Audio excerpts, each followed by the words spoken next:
The Cincinnati Bengals have the third toughest schedule, only behind the Los Angeles Rams and the Arizona Cardinals.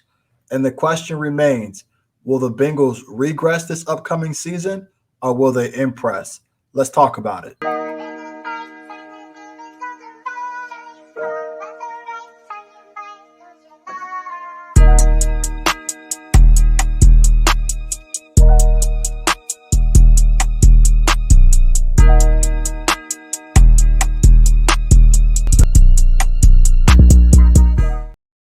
What's up, Houday Nation? It's the 513 on the Wincinnati podcast.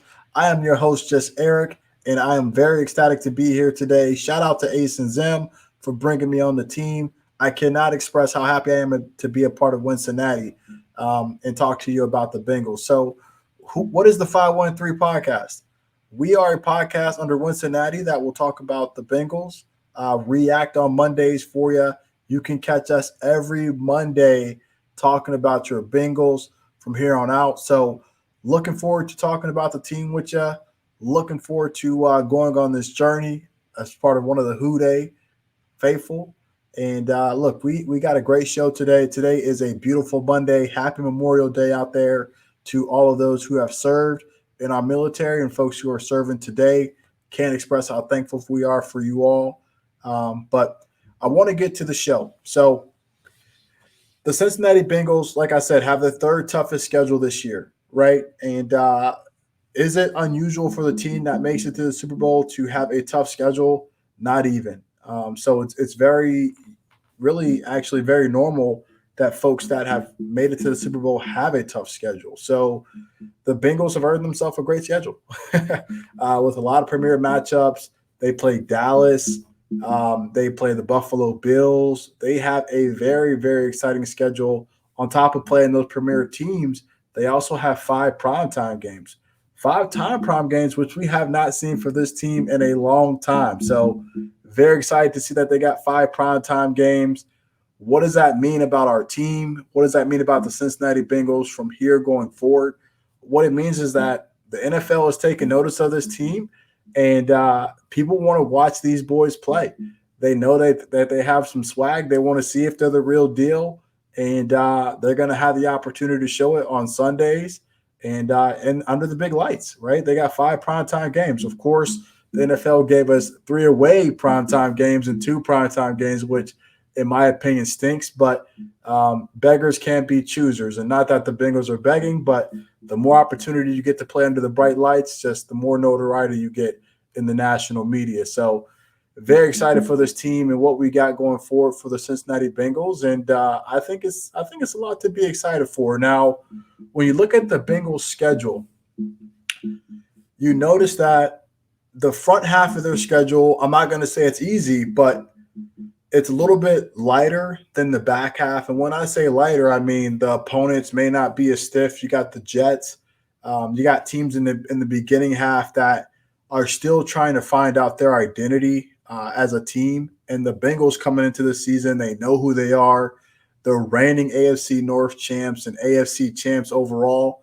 And really for the Bengals, it should just be about getting that continuity back, getting that chemistry back, and continuing to build on what we already have done last season. So the back half of the schedule, very tough, right? They got Buffalo, the Ravens. It's just all in all the Chiefs. The back half of the schedule is very tough, and it's going to be really once they get back from that bye week, it's going to be playoff-like atmosphere, much like this past season, where really it felt like every single game that they played, dating back to when they first played the Raiders, was a playoff game. So something that we're used to as a team, something that the team is used to playing in those type of environments. So I think it'll be very exciting. But no doubt about it, the back half of the Bengals schedule is extremely tough. And it's a schedule that really, it will is going to challenge them late in the season. But I think it's a challenge the team will be up to. And I think this is an opportunity for this team to earn respect of not us, the fans, the Bengals fans. We respect this team. We know what this team is capable of, and we know what they can do. But it's an opportunity for them, again, to show the national media that they are for real and not they're here to stay. So I think this schedule is going to, in my opinion, play right into the Bengals' hands, and I think this is exactly what they wanted. So one of my favorite matchups of the schedule. Just looking at it, I really do like the Dallas Cowboys game, but week 5, I'm really looking forward to Cincy traveling to Baltimore to play in prime time. I think that's a phenomenal matchup for one reason. I want to see Joe Burrow own the Baltimore Ravens again. There's been a lot of talk on Spaces, a lot of talk about injuries and how that played a factor in, Joe Burrow and the Bengals dominating the Ravens last season.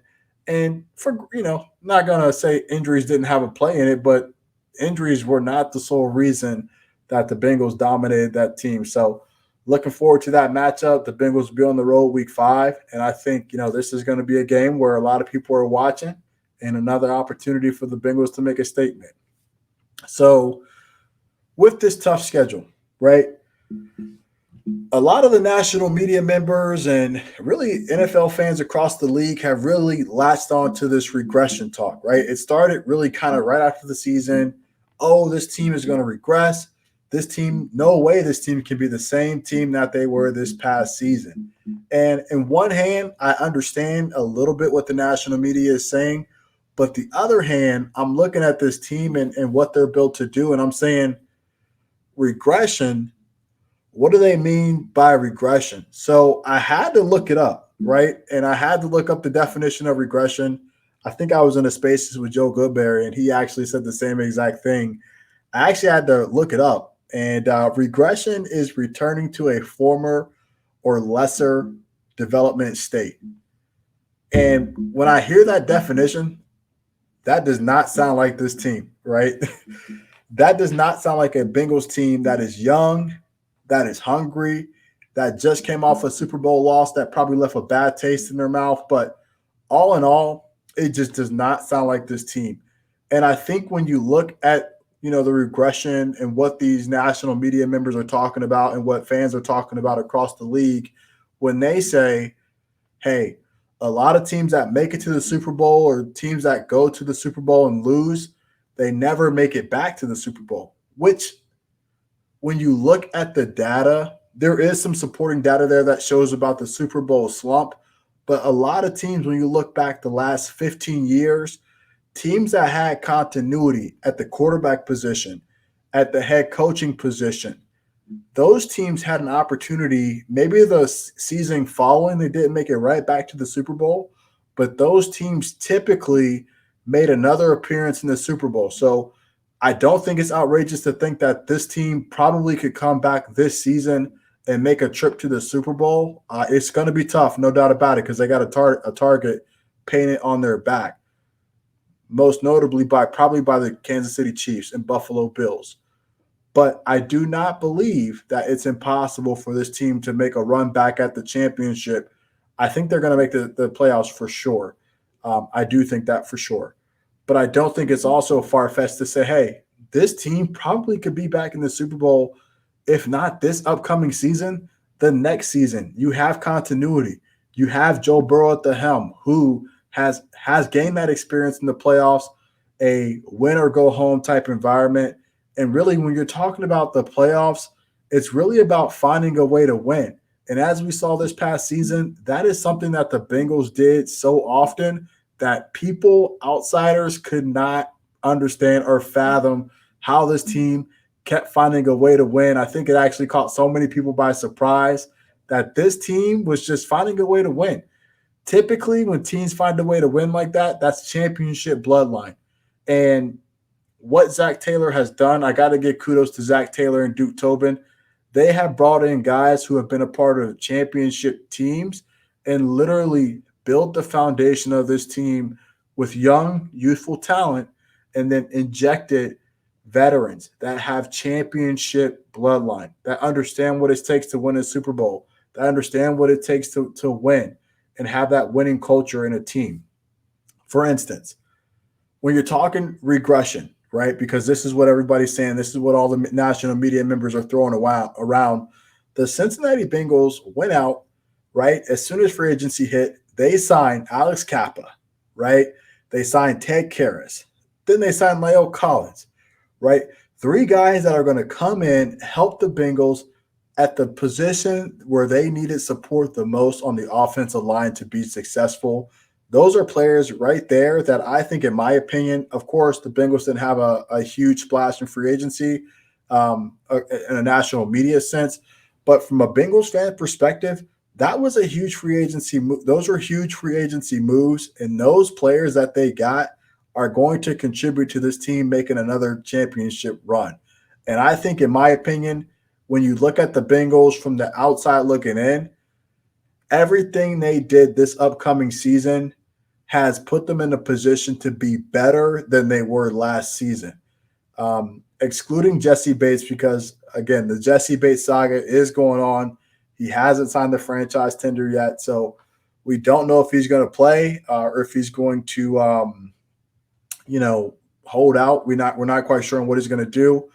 But outside of the free safety position, look, everybody's coming back. They have continuity, and this team is prepared and really looks like a team that is ready to compete and go back out there with the same guys that they had last year and a couple more folks, key pieces that can help them win and compete for a championship. So I don't see this team regressing. In fact, I see this team impressing and being better than they were last season. I even think that Daxton Hill, I know Jesse Bates is a phenomenal safety, but I think Daxton Hill, with the right coaching and the right training, can be a phenomenal free safety if coached up by Lou Anarumo, which I know Lou Anarumo is a phenomenal coach and going to pour a lot of information into Dax, going to help him get ready, going to use him right. And then lo and behold, Daxton Hill's playing right next to Von Bell, which Von Bell, in my opinion, is super underrated.